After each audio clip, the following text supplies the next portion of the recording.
พอไทยมีกัน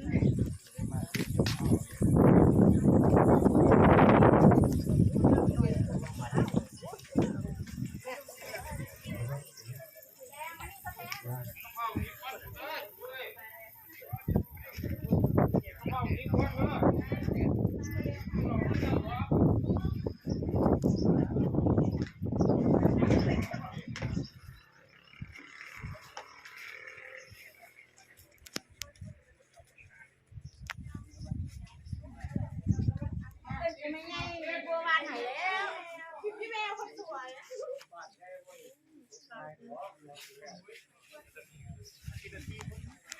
ลูกตักเอาไว้จุดกันวะฮะ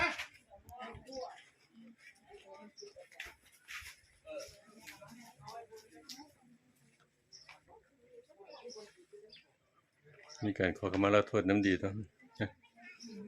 อาจารย์ดีเนาะเป็นทิศเป็นที่แห้งมาแล้วต้องถอยหน่อยไปให้อาจารย์นะพี่ศักดิ์ว่าแห้งเท่าไหร่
Yeah.